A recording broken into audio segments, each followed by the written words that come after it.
जाता है और उनसे बात की जाती है और उनसे उनका मौक़िफ़ जाना जाता है। अदनान माजिद साहब ने शायद ऐसा कोई मौक़िफ़ इख्तियार किया नहीं था, लेकिन उनकी एक वीडियो खासी वायरल हुई जिसमें वो बेगम के हवाले से, बेगम के घर वालों के हवाले से, मैके की फीलिंग के हवाले से, अम्मा के घर के हवाले से मुख्तलिफ बातें कर रहे थे। सो उसके बाद काफ़ी लोगों ने इनसे सवालात किए, तो हमने सोचा कि हम क्यों पीछे रहें, हमने भी सवालात करने। अदनान माजिद साहब हमारे साथ मौजूद हैं। अस्सलाम वालेकुम, कैसे हैं आप? ठीक ठाक हैं? सो आप लोग कॉल कर सकते हैं, आप भी अदनान साहब से बात कर सकते हैं। अगर वो वीडियोस देखने के बाद आपके जहन में जो भी सवालात हैं वो आप हमारे फोरम से उजागर कर सकते हैं। अदनान साहब, आपने ये वीडियो बनाई, आपके कोई दोस्त बना रहे थे? जी, मेरे दोस्त थे जो बराबर में बैठे हुए थे। उन्होंने मुझे बस बोला कि आप बोलो। तो वो जब मैं बोला ना, तो वो उन्होंने उसको बोला कि बस तुम ये 7 घंटे के अंदर अंदर तुम्हें रिजल्ट मिलेगा इसका। अच्छा। तो मुझे इतना, मैं इससे अटैच नहीं था, इस वायरल में मैं इतना, मेरे पास मोबाइल नहीं था। लेकिन जब मैं घर पहुंचा हूं ना, तो वाकई में इसका रिजल्ट मुझे मिला कि यार इतना तेजी से हुआ और लोगों ने लाइक किया और हर जगह ये गूंजी आवाज। अच्छा, वैसे मुझे तो ये आपके दोस्त पे भी हैरत हो रही है, क्योंकि जो सोशल मीडिया के एक्सपर्ट हैं आजकल वो भी जरा मुश्किल से बता पाते हैं कि चीज़ें वायरल होंगी या नहीं। लेकिन उन्होंने आपसे कहा कि आपकी बातें वायरल हो जाएंगी। वो आपको जानते थे, आपकी बातों से महजूज होते रहते थे, तो उन्होंने कहा कि आज बोलो। जी जी जी जी, वो असल में माशाल्लाह बस वो अल्लाह ताला ने उनसे मिलवाया। मेरे पुराने दोस्त हैं वो। अच्छा। तो वो बस ऐसे ही, हम डिफेंस से जब टर्न मैंने मारा है ना, ऐसे back to the future Karachi और देखो ये जो मैंने फिर जो मैं शुरू हुआ, तो वो बैठे हुए थे। नॉर्मली उन्होंने मुझे नोट कर लिया था कि मैं इसको क्या करना है मुझे इसके साथ, तो उन्होंने कर दिया। तो वो फिर जब हुआ तो मैं पता चला कि वाकई में ये मीडिया जो है ये बहुत फास्ट है इस चीज़ में। जी। अच्छा, उसमें आपने काफ़ी सारी बातें की हैं और कुछ लोगों ने शायद ना भी सुनी हो, वैसे तो काफ़ी वायरल हुई है। तो ये अम्मी के घर का जो, या बेगम के मैके की जो बात है, ये तो काफ़ी लोगों को, आपकी बेगम तो मैंने सुना ऑब्वियसली, जितने आपने इंटरव्यूज़ दिए, कि उनको तो बुरा नहीं लगा, वो तो इस बात पर खुश हैं। लेकिन किसी और की बेगम ने, कोई बहन ने, कोई पड़ोसन ने, किसी ने आपसे शिकायत की कि भाई ये क्या बात हुई? नहीं, वो असल में मैं अभी स्टेट पर बैठा हुआ था, परसों एक कपल आया, तो वो अम्मी के घर के पास ही उनको दिलवा रही थी घर। अच्छा। तो वो नजरें ऐसे करके ना मुझसे चुरा रही थी। अच्छा। तो मैंने कहा यार ये क्यों? तो उनके हस्बैंड ने बोला यार वो जो आपने बात की थी ना अदनान भाई, तो वो इस वजह से कर रही हूँ कि अम्मी के घर के पास ही आ रहा हूँ मैं। अच्छा। तो मैं भी बड़ा शर्माया, मैंने कहा यार ये क्या? फिर वो बेचारी बोलने लगी कि बस हमें बड़ी शर्म आ रही है आपसे बात करते हुए।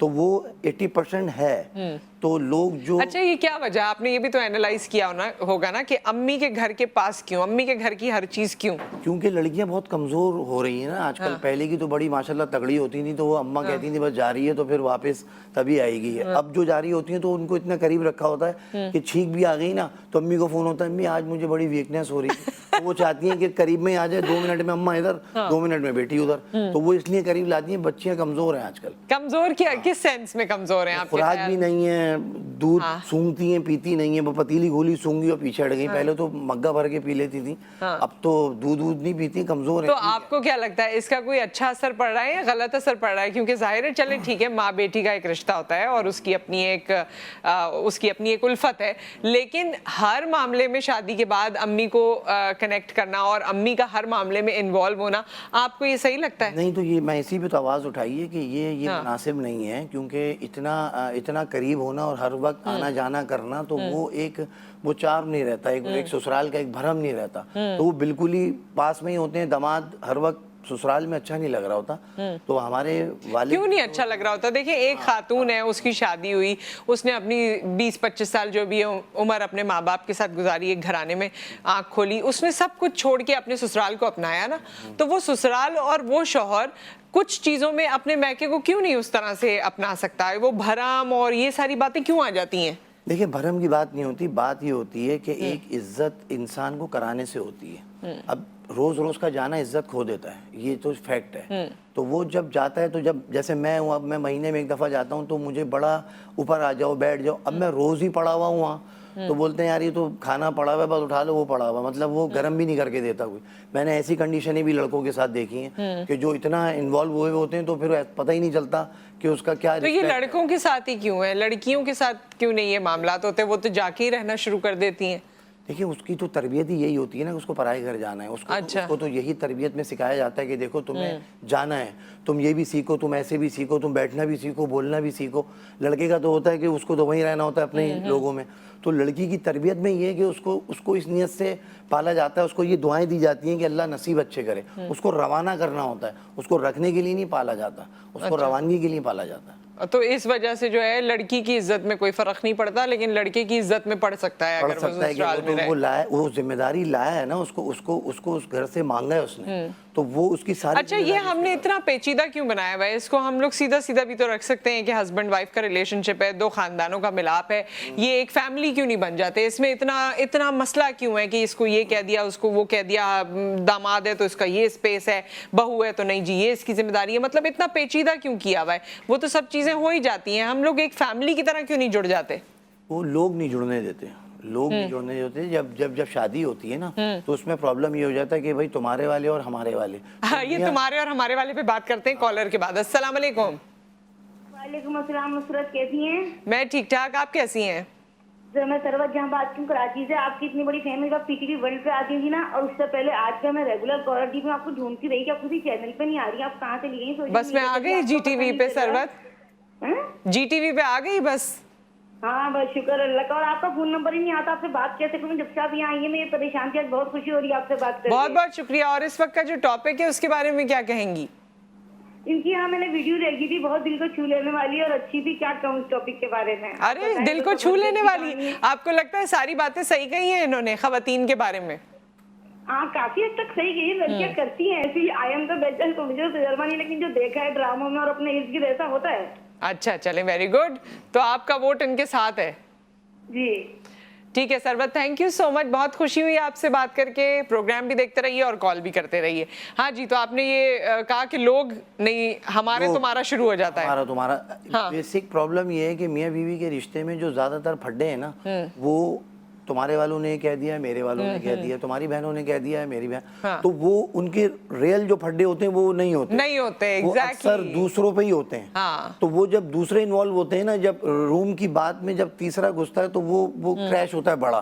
तो मैं ये समझता हूँ कि दाखिल नहीं होने देना चाहिए, वो अपने तक ही रखें कि भाई तुम मेरी बात करो, मैं तुम्हारी बात करूं। सही बात। लेकिन जब भी बात करने बैठते हैं तो वो उन पे चीटेबाजी कर रहा होता है, वो उन पे चीटेबाजी, और वो मामला आगे चले जाते हैं। तो इसलिए डिस्कस ही नहीं करो। ये वैसे बिल्कुल सही बात है, और इससे एतमाद भी तो पैदा होता है ना एक दूसरे पे। अगर आप जाके हर चीज बाहर बात कर लेंगे तो फिर वो एतमाद भी नहीं रहता, वो फिर बढ़ जाती है बात। कितना अरसा हो गया आपकी शादी को? 15 साल हो गए। सो बच्चे कितने हैं आपके? 2। वो बेटा बेटी? एक बेटी है बड़ी और एक बेटा है। तो उनको भी आप कुछ तरबियत करते हैं इस हवाले से? माशाल्लाह बच्चे जब मुझे देखते हैं और जब मेरा स्टाइल देखते हैं तो वो मुझसे बहुत अटैच हैं। और सच की बुनियाद पे मैंने बच्चों को बोला कि बेटा सच ही बोलना हमेशा, क्योंकि सच में जीत है। शुरू में तो मुश्किल होती है लेकिन एंड में आपकी जीत है। झूठ में शुरू में मजा है और एंड में हार है। तो झूठ बोल के कभी भी आगे नहीं बढ़ना जिंदगी में। सच बोलना, जो हो, जो अल्लाह ने बनाया, जैसे हो, जहाँ से बिलोंग करते हो वो बताओ, उसको ढांको मत।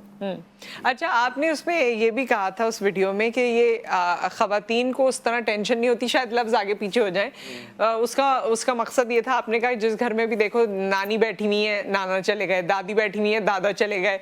सो ये क्या बात थी? ये आपने किस बेस पे कही? इस पे मैंने कहा कि देखें लेडीज जो हैं वो डाइट करके भी 90 किलो की होती हैं और मर्द गोश्त खा के भी 60 से ऊपर नहीं बढ़ रहा होता। तो वो टेंशन में खा रहा होता है, उसको टेंशन इतनी होती है, चेक बाउंस हो गया, माल नहीं बिक रहा, माल रुक गया, आज बारिश हो गई, पेमेंट रुक गई। तो वो जब खा रहा होता है ना तो उसको लग नहीं रहा होता। अब वो होती है टेंशन फ्री। वो बिस्किट खा रही हैं, वो डाइट कर रही हैं, उसके बाद भी 90, वो उन्होंने मशीन रखी हुई है 95, 92 उनको फिगर है, कमी नहीं हो रही हूँ। और वो बेचारा गोश्त खा के भी 60 पे, पिछले बढ़ ही नहीं रहा वो। तो ये टेंशन से मैंने देखा कि जो मर्दों को टेंशन होती है, अम्मी के पास बैठे हैं तो वहां से उनको किक आउट, जाओ भाई अपनी बीवी के पास जाओ, बीवी के पास जाओ। वो कसमें खा रही होती है कि अम्मी ने क्या बोला, अब हम वहाँ पे सफाइयाँ पेश कर रहे होते हैं, अल्लाह की कसम कुछ भी नहीं बोला। तो वहाँ वो टेंशन वो भी निभा रहा होता है और घर में भी और बाहर भी, तो इसलिए उसका इंतकाल पहले हो जाता है। अच्छा, आप मर्दों की आवाज क्योंकि एक तरह से बने हैं, सो कौन सी ऐसी चीजें हैं जो इस आज के मर्द के ऊपर मुसल्लत हैं, प्रेशर्स हैं, जिसके बारे में घर वाले अगर सोचें, और घरेलू खवातीन खास तौर पे, जिसमें बीवी भी हो गई, वालदा भी हो गई, सास भी हो गई, तो अगर वो इस पे नजर सानी करें तो शायद थोड़ा बेहतर बेहतर हो जाए उसकी जिंदगी शौहर की, ये आप बताइएगा। कॉलर है हमारे साथ या ब्रेक है? ओके, एक ब्रेक है, ब्रेक के बाद आप ये जरा बताइएगा, क्योंकि मर्दों की आवाज़ आज अदनान साहब यहाँ पर बने हुए, आप भी अपनी आवाज़ बन सकते हैं, हमें कॉल कर सकते हैं आफ्टर द ब्रेक।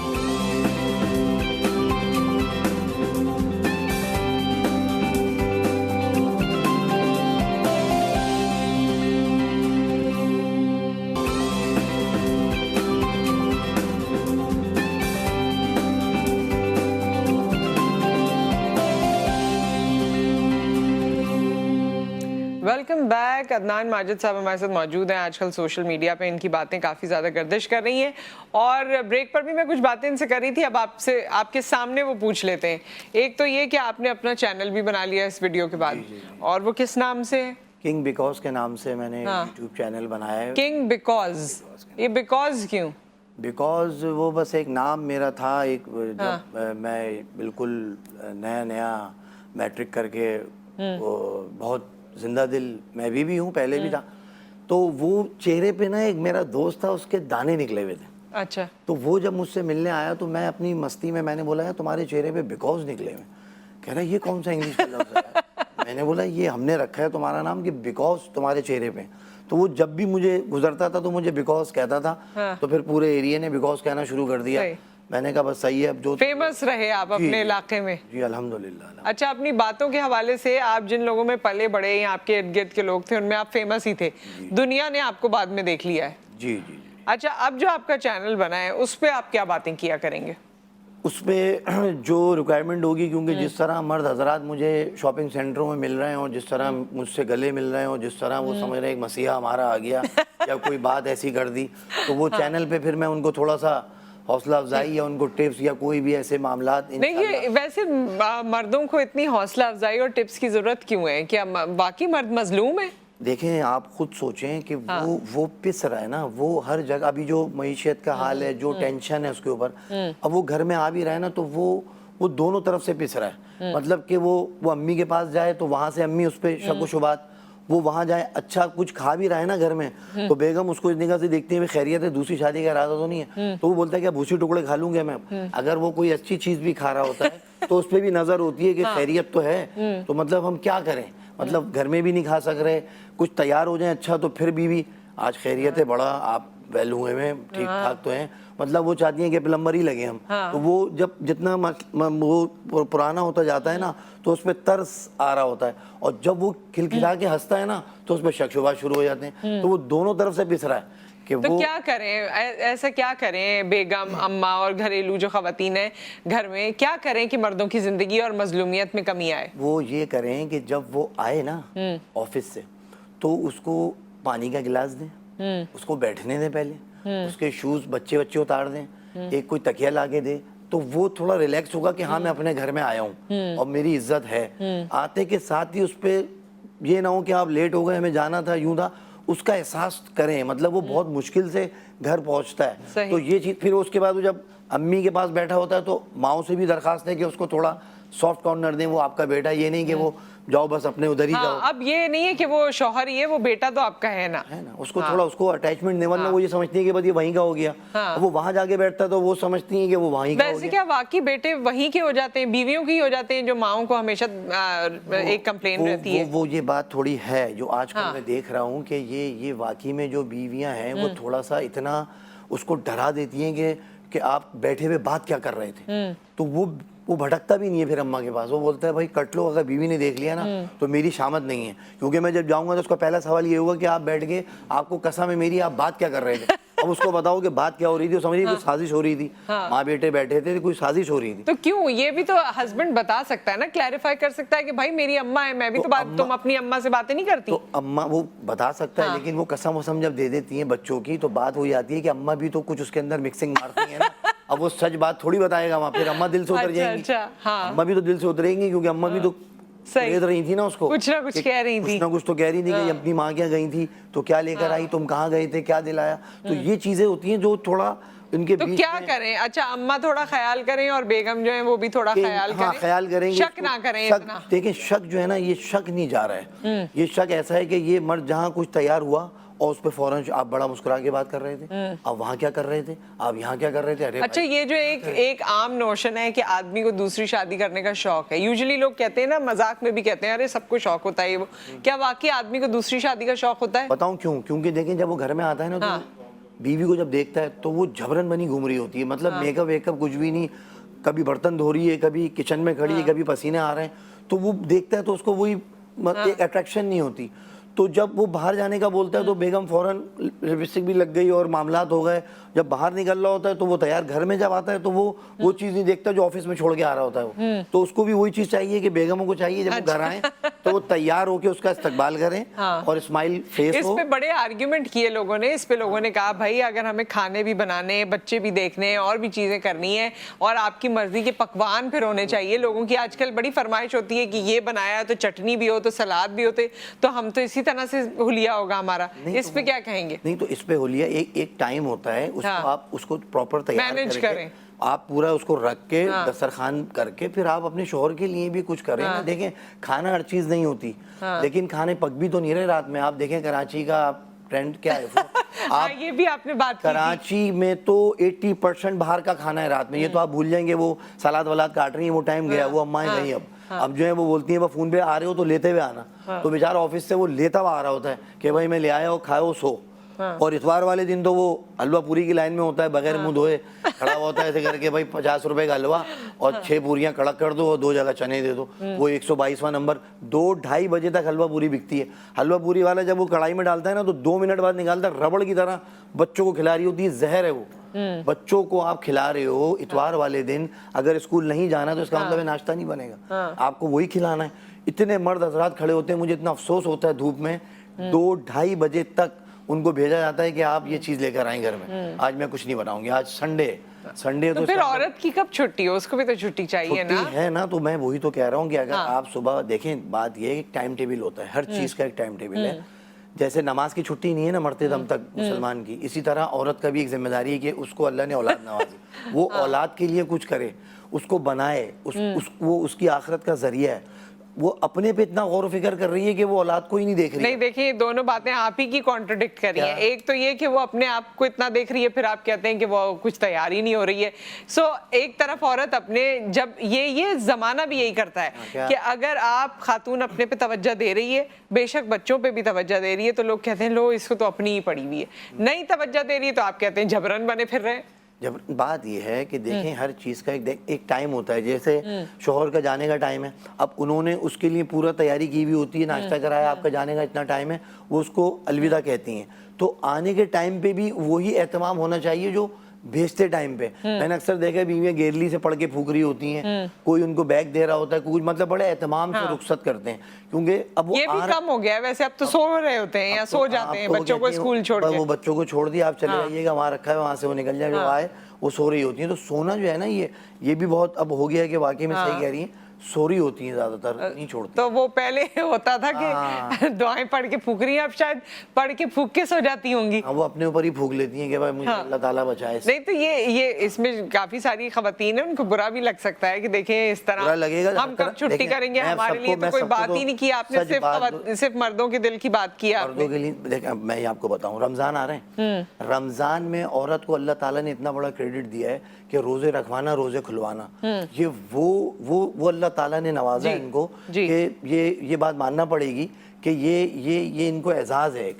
तो ये क्रेडिट तो अल्लाह की तरफ से इनको, ये सवाब तो इनको मिल रहा है ना। तो ये चीज़ आपने कहा कि आप तो औरतों के हक में बात नहीं कर रहे, तो ये मैंने कर दी कि माओ बहनों को सलाम है मेरा कि ये रोज़े रखवाती भी और हमारी फरमाइशें भी पूरी कर रही होती हैं। तो वाकई में इनको अल्लाह ताला ने बहुत बड़ा एजाज़ दिया है कि ये रोज़े रखवाना खुलवाना है, बहुत बड़ा क्रेडिट जाता है। विद दैट बहुत शुक्रिया आपका तशरीफ़ आवरी का, और अगर हमारी भाभी आती तो और अच्छा रहता, लेकिन खैर वो नहीं आ सकी, कोई बात नहीं। सो जाते जाते ये एक छोटी सी दुआ मुझे किसी ने भेजी, मैंने कहा इसी पे इख्तिताम करते हैं। या अल्लाह मेरे दिल को मुनाफकत से, मेरे अमल को दिखावे से, मेरी ज़बान को झूठ से और मेरी आँखों को ख़यानत से पाक कर दे, और हम सबको अपना शुक्रगुजार और इबादत गुजार बंदा बना दे।